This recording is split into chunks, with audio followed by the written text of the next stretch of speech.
Salut les amis, c'est Isma, bienvenue sur ce qui me fait kiffer, la chaîne YouTube qui mélange pop culture et street culture. Si vous avez vu la vidéo sur Andorre, vous avez vu que j'ai pas du tout changé de position et que j'ai les mêmes habits. C'est normal, je tourne les deux vidéos à la suite. Donc on attaque tout de suite. Abonne-toi, commente, like et partage. J'ai beaucoup de choses à découvrir sur la chaîne. Du Andorre, du She-Hulk, du House of the Dragon et du Seigneur des Anneaux en ce moment. Un peu de street culture, voilà. Street Culture News épisode 4. Allez jeter un œil, voilà, si tu t'intéresses au rap, au sap, aux sneakers et aux séries liées à la street culture. On attaque tout de suite pour parler de cet épisode de She-Hulk qui fut, ma foi, surprenant mais pas mal. Alors, je pense, si tu regardes cette vidéo, c'est que tu as vu l'épisode, parce que ça va spoiler bien évidemment. Daredevil est là. Voilà. Au début, j'ai eu peur. Je me suis dit, ça y est, on n'a pas Daredevil dans cet épisode, parce qu'on nous a montré Leapfrog. Donc, un pseudo-héros de 8e zone, voilà, comme She-Hulk sait le faire. Un personnage caricatural, voilà, un fils de bourge qui veut être super-héros. Il s'achète un costume, il essaie d'arrêter des bandits, il est frustré, il n'arrive pas, il devient méchant, son costume ne marche pas, il attaque le constructeur en justice. Ce constructeur, c'est Luke Giberson, non je sais plus c'est quoi son nom, c'est Luke, le mec qui fait les costumes pour She-Hulk. L'avocat de Luke, c'est Matt Murdock. Matt Murdock débarque, She-Hulk, elle défend Leapfrog, voilà, parce que son père c'est un grand client du cabinet, voilà, donc rencontre entre Matt Murdock et Jennifer Walters. On va s'arrêter là, on va déjà débriefer un peu tout ça. Donc tout ce qui concerne Grenouilleman, poubelle, on s'en fout. Le retour de Luke, il y en a que ça plaît pas. Moi, je trouve qu'il est là, voilà. Il est dans sa caricature, sa gimmick de ouais, parisien, un peu bobo, un peu, voilà, je fais des habits, la tendance, un salut, tu veux du velours, voilà, bref, pourquoi pas. Bref, il est dans sa gimmick, tout ça. Je veux dire, voilà, on avait la même style de gimmick dans Les Indestructibles. Toi, c'est quelque chose de récurrent. Jusque-là, tout va bien. On se retrouve au tribunal et là, on a l'arrivée de Matt Murdock. Alors déjà, l'arrivée de Matt Murdock, je trouve qu'elle est loupée. On entend le bruit de canne, il arrive, il fait une petite blague. La blague, ça ne m'a pas gêné parce que Matt Murdock, il a souvent fait des blagues dans les comics et tout.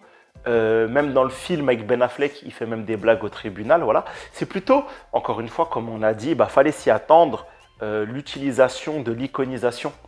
Il n'est pas trop mis BG, tu vois. Il arrive, la musique, elle est peu audible et même banale.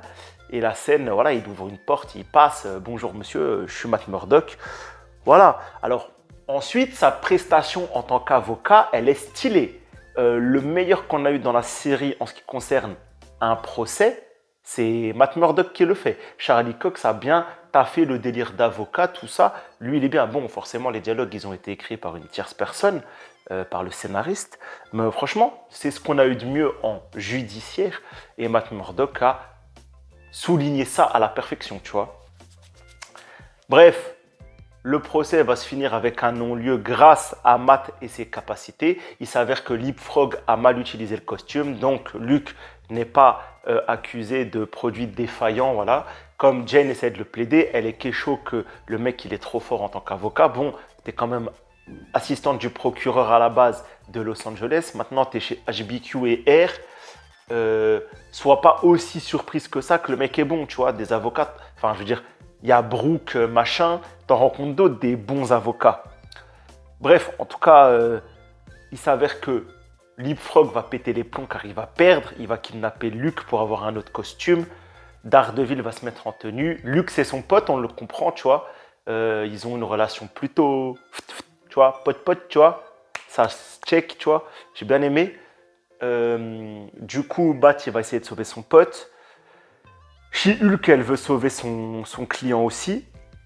Et désolé les amis, je suis archi fatigué.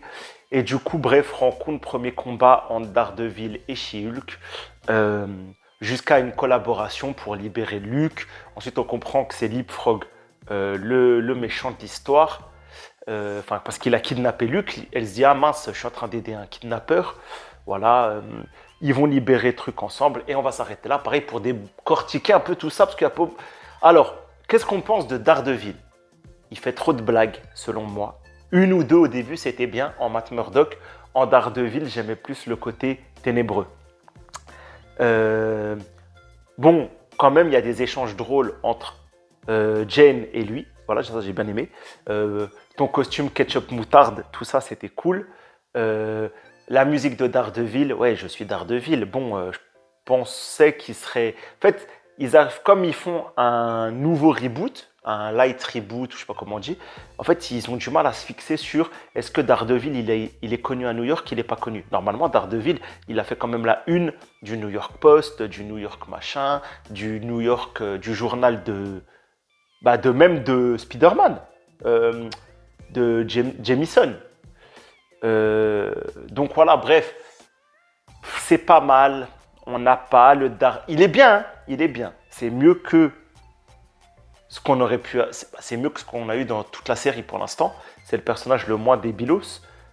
Mais ils l'ont MCU-tisé. Et il va falloir un temps d'adaptation. Et ça va être dur, tu vois. Mais il y a une scène à la fin qui vraiment, moi, elle m'a achevé. Si tu n'aurais pas fait cette scène, j'aurais été un peu plus positif. Mais cette scène, c'était pas possible.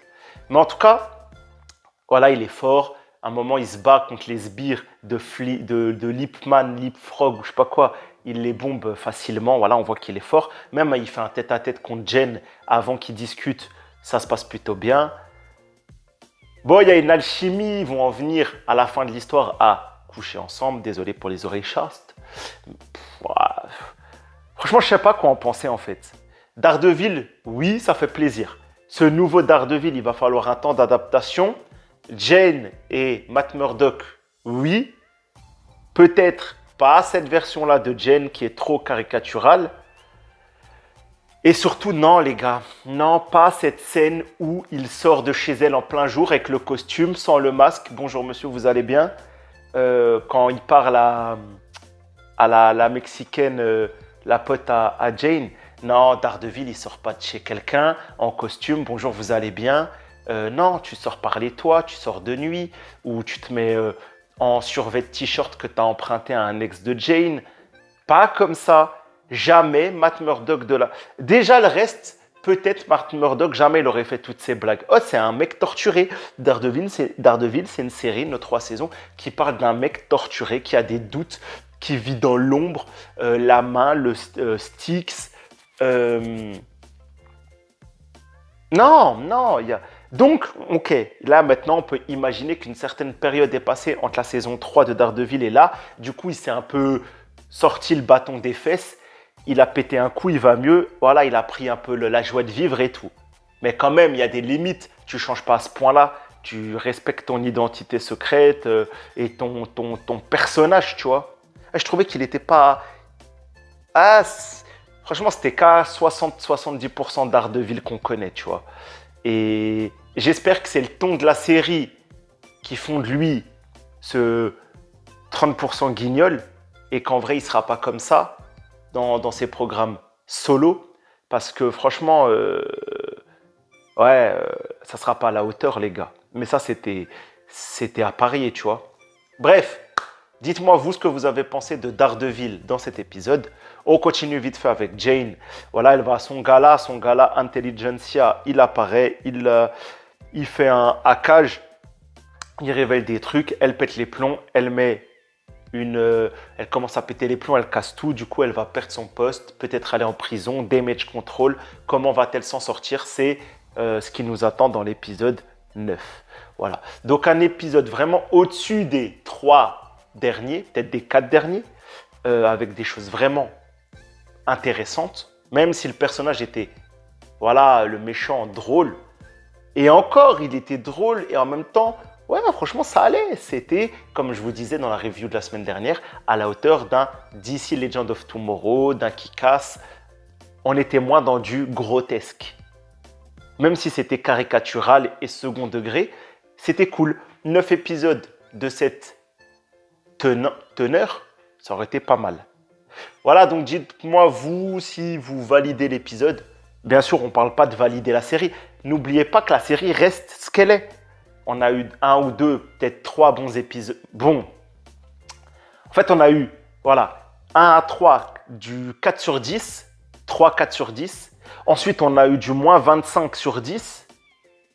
Et là, on a eu peut-être un petit 7.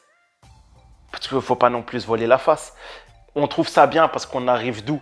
On arrive du néant, mais en vrai, c'est pas si bien que ça. Voilà les gars, bon, en tout cas, même le costume, vite fait, je finirai dessus. À un moment, ils discutent sur le toit. Daredevil, il a encore son masque, il n'a pas encore révélé son identité. Après, ils vont aller chez elle pour s'amuser un petit peu. J'ai pas trouvé le masque qui rendait pas très bien sur le nez. Après, je chipote, hein, mais ouais, petite préférence pour le costume du final de la saison 3. Voilà. Bon les gars, on va avoir du House of the Dragon, on va avoir du Marvel She-Hulk. On se laisse là, prenez soin de vous, ciao.